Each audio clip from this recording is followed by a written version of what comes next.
Good morning students, एक बार फिर आपका ऑनलाइन क्लासेस में हार्दिक स्वागत, अभिनंदन। हमारा जो टॉपिक चल रहा था थैलोफाइटा में हमारा टॉपिक चल रहा था वायरस खत्म होने के बाद नेक्स्ट टॉपिक है हमारा माइकोप्लाज्मा। नेक्स्ट टॉपिक क्या है हमारा? माइकोप्लाज्मा। ठीक है, मैंने आपको पहले भी इसके बारे में थोड़ा सा बताया है, अब एक बार इस डिटेल के बारे में थोड़ा सा पढ़ेंगे। मैंने आपको बताया था माइकोप्लाज्मा पीपीएलओ, प्लेरोनिमोनिया लाइक ऑर्गेनिज्म का नाम जो है वो है सबसे छोटा जीव है, जीवाणु सबसे छोटा जीव है जिसे माइकोप्लाज्मा के नाम से जानते हैं। माइकोप्लाज्मा का शाब्दिक अर्थ है माइको मींस कवक और प्लाज्मा मींस द्रव। प्लाज्मा मींस द्रव अर्थात कवक द्रव, क्या कह सकते हैं इसे? कवक द्रव कह सकते हैं। ठीक है, माइकोप्लाज्मा का शाब्दिक माइको मींस कवक और प्लाज्मा मींस द्रव, कवक द्रव के नाम से जानते हैं। इसकी खोज जो है लुईस पास्चर साइंटिस्ट थे। कौन से? लुईस पास्चर, एक साइंटिस्ट थे लुईस पास्चर। इन्होंने क्या किया कि पशुओं में एक प्लेरोनिमोनिया नामक रोग हुआ और इन्होंने बताया कि प्लेरोनिमोनिया नामक रोग जो है इसका रोग कारक जो है वो माइकोप्लाज्मा है, अर्थात ये प्लेरोनिमोनिया लाइक ऑर्गेनिज्म जो है इसको इन्होंने देखा, सफल बताया कि भाई ये जो निमोनिया रोग हुआ है, निमोनिया जो रोग हुआ है वह इस जीवाणु के कारण हुआ है, अर्थात जो इन्होंने सबसे पहले इसको बताया था, लेकिन इसके बारे में ये कंफर्म नहीं थे। ठीक है, इन्होंने जो है संभावना व्यक्त की थी, ठीक है, कि ये हो सकता है। उसके बाद इसका एक साइंटिस्ट थे नौकार्ड एवं रस्का, साइंटिस्ट थे आपके नौकार्ड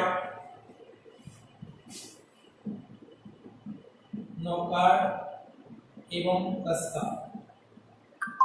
नौकार्ड और रस्का जो है इन्होंने जो बताया कि भाई ये फ्रांसीसी साइंटिस्ट ने बताया कि पशुओं में जो प्लेरोनिमोनिया रोग जो है वो प्लेरो द्रव के अध्ययन, इन्होंने द्रव का अध्ययन किया और अध्ययन करके बताया कि भाई ये जो रोग है वो प्लेरोनिमोनिया रोग जो है ये पीपीएलओ, इन्होंने जी को नाम दिया पीपीएलओ, इन्होंने नाम दिया इसे पीपीएलओ नाम दिया और बाद में इस पीपीएलओ को ही माइकोप्लाज्मा के नाम से जाना गया। पीपीएलओ का शब्द जो पूरी फुल फॉर्म है वह प्लेरोनिमोनिया लाइक ऑर्गेनिज्म। ठीक है, तो इन्होंने नाम दिया क्या? पीपीएलओ, लेकिन बाद में इसी को क्या कहा गया? माइकोप्लाज्मा कहा गया।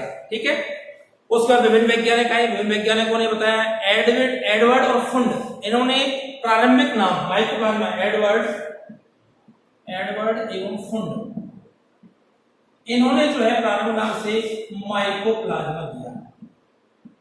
इन्होंने क्या नाम दिया? इसे माइकोप्लाज्मा नाम दिया। सबसे पहले बताया कि उपयुक्त नाम जो है इनके लिए एडवर्ड फुंड ने बताया कि माइकोप्लाज्मा जो है वो इनको हम नाम दे सकते हैं। अब मैं आता हूं उनके लक्षणों पर, तो ये लक्षण क्या क्या हैं, क्या क्या हम माइकोप्लाज्मा के लक्षण क्या हैं। मैंने पहले ही आपको बताया था कि जीव जगत के सबसे सूक्ष्म जीव जगत के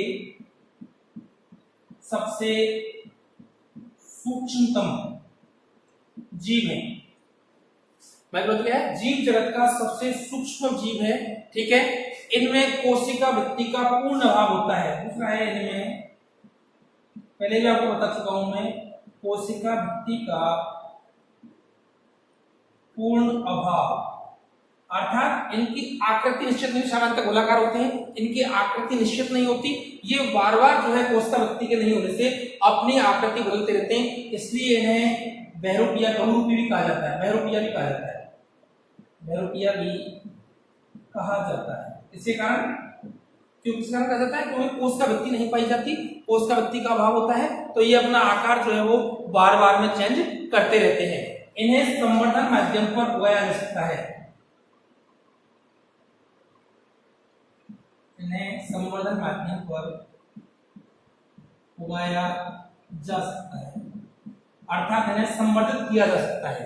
कहां? प्रयोगशाला। ठीक है, माइकोप्लाज्मा में कशाभिकाओं का पूर्ण अभाव होता है, कशाभिकाओं का पूर्ण अभाव होता है, अर्थात इसमें कशाभिकाएं नहीं पाई जाती। 50 डिग्री सेंटीग्रेड पर 6 घंटे से अधिक गर्म करने पर ये मृत हो जाते हैं। क्या हो जाते हैं? मृत हो जाते हैं। ठीक है, माइकोप्लाज्मा ये प्रतिजैविक पदार्थों के प्रति प्रतिरोधी होते हैं, प्रतिजैविक पदार्थों के प्रति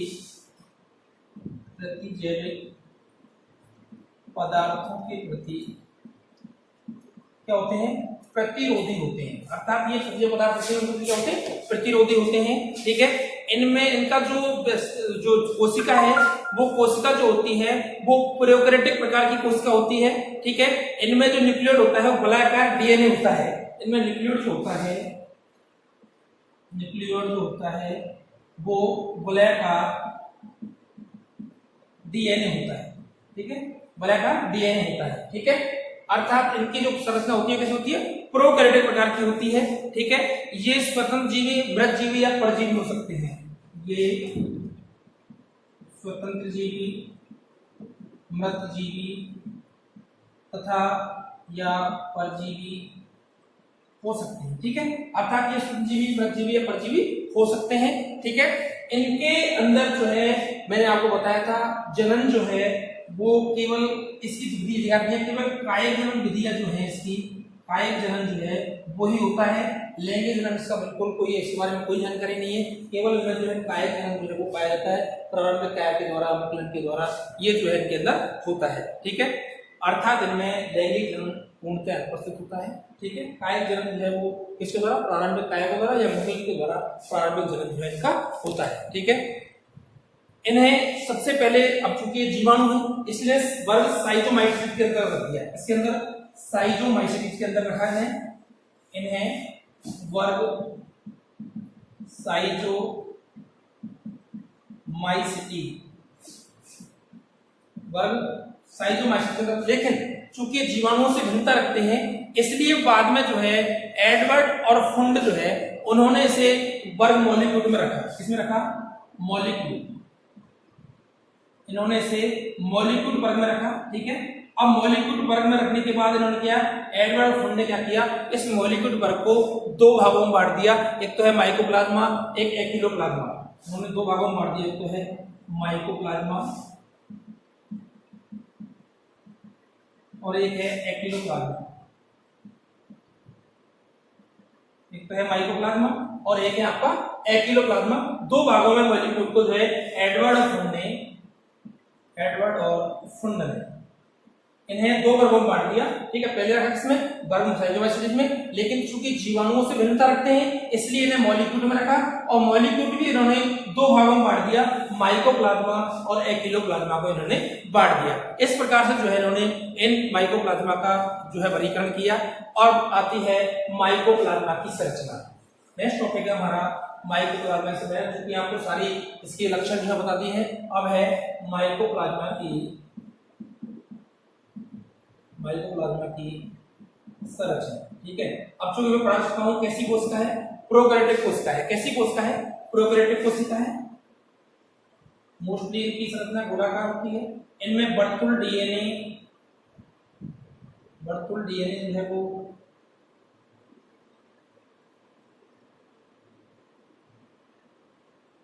पाया जाता है। ठीक है, बर्तुल डीएनए में पाया जाता है। ठीक है, इसमें आरएनए जो है वो पाया जाता है, इसमें राइबोसोम जो है वो पाए जाते हैं, सब तरह से राइबोसोम पाए जाते हैं। ठीक है, इसमें जो है विभिन्न प्रकार की प्रोटीन कणिकाएं या फिर अन्य जो है वो कण उपस्थित होते हैं। जीवन जो है कणकीय होता है। ठीक है, ठीक है, इसका जो है ये जो मेम्ब्रेन होती है वो लिपोप्रोटीन किसकी बनी होती है, लिपोप्रोटीन की बनी होती है, लिपोप्रोटीन। ठीक है, ये जो अंदर जो होती है ये इसका जिब्रेन या इसे कहते हैं ये आपका राइबोसोम्स,